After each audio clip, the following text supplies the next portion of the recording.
करते हैं जीवाणु के बारे में। आज क्या बात करेंगे? जीवाणु के बारे में आज पूरा डिस्कस करेंगे इस वीडियो में, ठीक है। तो वीडियो को जो है शुरू से लेकर अंत तक देखिएगा। यहाँ पे मैं आपको इम्पोर्टेंट क्वेश्चन जो होता है वो भी मैं आपको बताऊँगा। तो आपको जो है वीडियो को छोड़ करके नहीं जाना है, ठीक है। वीडियो को छोड़ करके नहीं जाने कहने का मतलब वीडियो को आपको देखते रहना, लास्ट तक देखिएगा। ज़्यादा नहीं, सिर्फ 5 मिनट टाइम दीजिए। उसके बाद मैं आपको इम्पोर्टेंट जितना भी है जीवाणु से संबंधित सब बातों को जो यहाँ पे डिस्कस किया जाएगा, ठीक है। तो पहला है कि जीवाणु यानी जो जीवाणु यानी बैक्टीरिया। बैक्टीरिया का जो खोज है वो किसने किया है? एग्जाम में पूछ दिया है, तो बताइए क्या बताइएगा? डायरेक्ट बताइएगा एंटी न्यूमान ल्यूनहॉक ने किया। एंटी न्यूमान ल्यूनहॉक जो थे, इन्होंने जो था जीवाणु यानी जो बैक्टीरिया है उसका खोज किए हुए थे। एग्जाम में पूछा हुआ क्वेश्चन है, इसको याद रखिएगा, ठीक है। अगला, इन्होंने जीवाणु विज्ञान के पिता का जनक। देखिए इतना माइंड में सेटअप रखिए, चाहे एग्जाम अगर पूछ दिया कि बताइए जो जीवाणु यानी जो बैक्टीरिया है उसका पिता या जनक किसको कहते हैं, तो बताएंगे एंटोनिवान ल्यूनहॉक को। एंटोनिवान ल्यूनहॉक को जो है, इनको जो है जनक या पिता के नाम से जाना जाता है, ठीक है। बैक्टीरिया के जनक या पिता के नाम से किसको जाना जाता है, तो बताएंगे एंटोनिवान ल्यूनहॉक को, ठीक है। अगला अगर क्वेश्चन अगर बात करते हैं कि जीवाणु का हो, तो हम लोग जान गए कि पिता कौन है, क्या है, जनक सब जान गए। लेकिन यही तो हम लोग नहीं जाने कि इसका नामकरण जो होता है वो कौन किया हुआ था। तो नामकरण जो था अहरेनबर्ग, जो जीवाणु का जो नामकरण था, जो बैक्टीरिया का जो नामकरण था वो कौन किया था, तो अहरेनबर्ग। एग्जाम में पूछा हुआ क्वेश्चन है कि जीवाणु यानी जो बैक्टीरिया है उसका मतलब नामकरण कौन किया था, तो बताइएगा अहरेनबर्ग। ये बहुत इंपॉर्टेंट क्वेश्चन है कि जो जीवाणु जो है मानव के मित्र भी है और शत्रु भी है। जीवाणु का है मानव के फ्रेंड भी है और इनेमी भी है यानी दुश्मन भी है, ठीक है। अगला क्या है कि अगला है कि जीवाणु में वास्तविक केंद्रक का अभाव होता है। जीवाणु में क्या होता है? केंद्रक का अभाव होता है। पृथ्वी पर ऑक्सीजन का निर्माण साइनोबैक्टीरिया ने किया। बहुत इंपॉर्टेंट क्वेश्चन, पृथ्वी पर जो है आपका जो ऑक्सीजन का जो निर्माण है किसने किया है, कौन बैक्टीरिया ने किया है, तो बताइएगा साइनोबैक्टीरिया। बहुत इंपॉर्टेंट क्वेश्चन है, याद रखिएगा। पृथ्वी पर ऑक्सीजन का निर्माण किसने किया है, कौन सा बैक्टीरिया ने किया है, तो साइनोबैक्टीरिया ने किया है। साइनोबैक्टीरिया एकदम याद कर लीजिएगा। पृथ्वी पर ऑक्सीजन का निर्माण किसने किया है, तो बताइएगा साइनोबैक्टीरिया, ठीक है। अगला क्वेश्चन क्या है, तो अगला क्वेश्चन है आपसे कि बैक्टीरिया के द्वारा जो है चमड़ा उद्योग में, बैक्टीरिया के द्वारा क्या होता है कि चमड़ा उद्योग में जो है चमड़ा को साफ करने के लिए किया जाता है, जिसे टैनिंग कहते हैं, टैनिंग बोलते हैं। एग्जाम में पूछ दिया क्वेश्चन कि बताइए जो बैक्टीरिया के द्वारा जो है चमड़ा उद्योग में जो है चमड़ा को साफ किया जाता है। जो चमड़ा उद्योग होता है, जो चमड़ा वाला जो फैक्ट्री है, वहाँ पे चमड़ा को क्या किया जाता है, साफ किया जाता है। तो बताइए उसको क्या कहते हैं? साफ किया जाता है जान गए, लेकिन उसको कहते क्या है, तो बताएंगे टैनिंग बोलते हैं। उसको क्या बोलते हैं? टैनिंग बोलते हैं, ठीक है।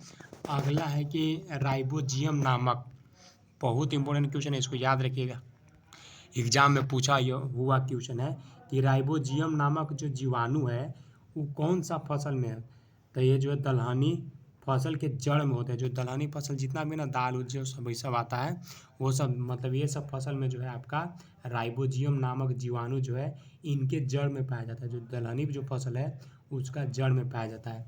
नाइट्रोजन का स्थिरीकरण का कार्य करता है। इस जड़ में होकर के क्या करता है, नाइट्रोजन का जो है स्थिरीकरण करने का जो है ये काम करता है। माइंड में इतना सेटअप रखिए कि जो दलहनी फसल है उसमें कौन सा जीवाणु पाया जाता है, कौन सा बैक्टीरिया पाया जाता है, तो याद रखिएगा राइबोजियम नामक जीवाणु या बैक्टीरिया कह सकते हैं। बहुत इंपॉर्टेंट क्वेश्चन है, याद रखिएगा।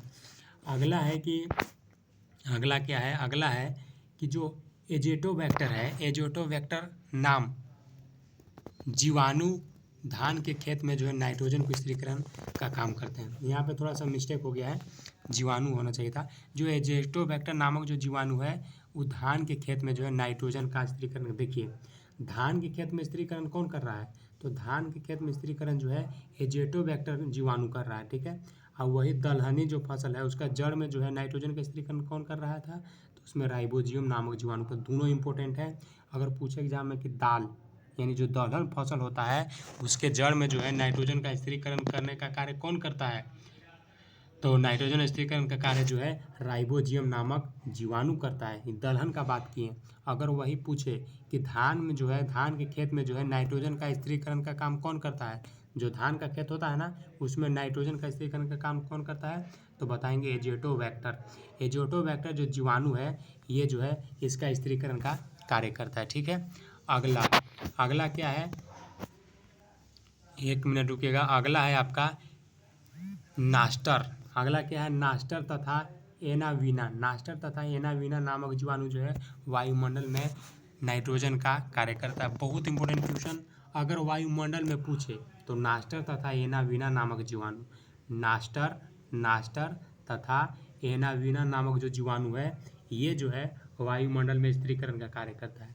अगर वही पीछे पूछ दे कि जो आपका दलहन था उसमें कौन कर रहा था, तो बताएंगे राइबोजियम बैक्टीरिया। अगर वही धान वाला पूछ दे तो एजेटोबैक्टर। धान वाला पूछे तो एजेटोबैक्टर, और वही अगर पूछे कि नाइट्रोजन का स्थिरीकरण कर रहा था दाल वाला में, दलहन वाला में, तो बताएंगे क्या चीज़, उसमें बताएंगे आपको राइजोबियम नामक जीवाणु। ठीक है, याद रखिएगा तीनों, दाल में राइजोबियम नामक, और एजेटोबैक्टर क्या कर रहा था, तो ये जो है धान के खेत में नाइट्रोजन का स्थिरीकरण कर रहा था। और नास्टर तथा एनावीना जो था, ये क्या कर रहा था, तो ये जो है वायुमंडल में नाइट्रोजन का स्थिरीकरण का कार्य कर रहा था। ठीक ना, अगला लैक्टोबाइसिलस। से बहुत इंपॉर्टेंट क्वेश्चन है लैक्टोबाइसिलस। जो लैक्टोबाइसिलस है, ये जो जीवाणु है दूध को दही में बदलने का कार्य करता है। बहुत इंपॉर्टेंट क्वेश्चन है लैक्टोबाइसिलस। मान लीजिए एग्जाम में पूछ दिया का पूछा ही है कि जीवाणु जो है दूध को दही में बदलने का कार्य करता है, वो कौन सा जीवाणु दूध को दही में चेंज करता है, वो कौन सा जीवाणु किसके चलते होता है, तो लैक्टोबाइसिलस के चलते। ठीक है, अगला ये बस 2 गो बच रहा पॉइंट, उसके बाद खत्म हो जाएगा। अगला दूध का पाश्चुरीकरण। दूध का पाश्चुरीकरण, इसमें क्या होता है दूध का पाश्चुरीकरण में, तो दूध को अधिक दिन तक सुरक्षित रखने के लिए दूध का पाश्चुरीकरण जो होता है वो किया जाता है, ताकि दूध जो है अच्छा से रह सके, दूध खराब उराब नहीं हो, इसीलिए जो है पाश्चुरीकरण किया जाता है। ठीक है, इसकी खोज कौन किया था पाश्चुरीकरण, तो लुई पाश्चर। जो मतलब साइंटिस्ट था वो अपना ही नाम से जो भी एक्सपेरिमेंट वगैरह करते थे सब अपना ही नाम से कर देते थे। तो जो लुईस पाश्चर था उन्होंने ही मतलब अपना जो दूध का जो पाश्चुरीकरण था वो अपना सिद्धांत दिए हुए थे। ठीक है, दूध का पाश्चुरीकरण क्यों करते हैं, इसलिए करते हैं ताकि दूध को जो है बहुत दिनों तक अच्छा से रख सकते हैं। इसका 2 गो विधि है, दूध का पाश्चुरीकरण का जो है 2 गो विधि है। कौन कौन, तो पहला विधि है low temperature holding. Low temperature holding, इसमें जो है दूध को 82 डिग्री, दूध को कितना, 1 मिनट रुकिएगा, दूध को जो है 82.8 डिग्री सेल्सियस पर 30 मिनट तक गर्म करते हैं। दूध को पाश्चुरीकरण हो रहा है 2 गो मेथड से। पहला है लो टेम्परेचर, मतलब कम टेम्परेचर में होल्डिंग करके रखा हुआ। ठीक है, तो कितना तक करेंगे, तो 82 डिग्री सेल्सियस पर जो है 30 मिनट तक गर्म करेंगे, तब हमारा दूध जो है अच्छा रहेगा और बढ़िया दिन तक चलेगा। और जो हाई टेम्परेचर है उसमें टाइमिंग बहुत कम रहेगा। उसमें क्या रहेगा, उसमें टाइमिंग बस मात्र 15 सेकेंड रहेगा। अब 72 डिग्री सेल्सियस पर इसको करेंगे। एक बार बढ़िया सुनिएगा, जिसमें कम टाइम लगेगा उसमें 72 डिग्री सेल्सियस तक जाएगा। इसमें देखिए कम टाइम लग रहा है, तो 72 डिग्री सेल्सियस मतलब समझ रहे हैं, दूध का जो है भाप तक जाएगा, मतलब जो जो इधर उधर फेंकाता है ना उस टाइप से होगा, मतलब पाउडर टाइप से बनते जाएगा। तो ये जो है कब, हाई टेम्परेचर शॉर्ट टाइम में होगा, हाई टेम्परेचर शॉर्ट टाइम में ये होगा। ठीक है, और ये जो लो टेम्परेचर था इसमें क्या हो रहा था, तो इसमें जो था दूध का 62.8 डिग्री सेल्सियस पर 30 मिनट तक, इसमें 30 मिनट तक गर्म करते हैं, और इसमें 15 सेकंड तक गर्म करते हैं। किसमें, जो हाई टेम्परेचर शॉर्ट टाइम वाला इसमें 15 सेकंड तक करते हैं, और इसमें 30 मिनट तक करते हैं। ठीक है, तो बस यही था आज का, यानी जीवाणु के बारे में जान गए। जीवाणु में इंपॉर्टेंट यही था, पाश्चुरीकरण वाला एग्जाम में कभी पूछा है तो बता दीजिएगा, लुईस पाश्चर ने दिया था इसका सिद्धांत। और ये वाला बहुत इंपॉर्टेंट है, लैक्टोबैसिलस नामक जो जीवाणु था ये क्या करता है, तो दूध से दही में चेंज करने का काम करता है। ठीक है, और नास्टर एनावीना नामक जीवाणु क्या करता है, तो जो वायुमंडल में जो है नाइट्रोजन को स्थिरीकरण रखने का कार्य करता है। अब एजेटोबैक्टर नामक जीवाणु, ये बहुत इंपॉर्टेंट है, इसको याद रखिएगा। ये जीवाणु क्या करता है, धान के खेत में नाइट्रोजन का स्थिरीकरण। एजेटोबैक्टर याद रखिएगा, एजेटोबैक्टर 2-3 बार बोल लीजिएगा, याद हो जाएगा। राइजोबियम नामक भी जीवाणु क्या करता है, तो राइजोबियम ये तो बता ही दिए कि दलहनी फसल का जो जड़ होता है उसमें जो है नाइट्रोजन का स्थिरीकरण का कार्य करता है। तो फाइनली जो था हम लोग का डिस्कस हो गया है, और ये बहुत इंपॉर्टेंट है। पृथ्वी पर जो है ये वाला साइनोबैक्टीरिया वाला याद रखिएगा, पृथ्वी पर जो ऑक्सीजन के निर्माण जो है साइनोबैक्टीरिया के द्वारा किया है। ठीक है, तो फाइनली जो था हम लोग का डिस्कस हो गया, ठीक है। जीवाणु के बारे में जो था डिस्कस हो गया। अगला जो नेक्स्ट लेक्चर आएगा थैलोफाइटा के बाद ब्रायोफाइटा में जाएंगे, तो वो वाला आपके डिस्कस होगा, ठीक है। तो मिलते हैं एक नेक्स्ट वीडियो में। Thank you so much. अगर वीडियो पसंद आता होगा तो लाइक कीजिएगा, कमेंट कीजिएगा, चैनल पर नए होंगे तो चैनल को जरूर सब्सक्राइब कीजिएगा। Thank you so much.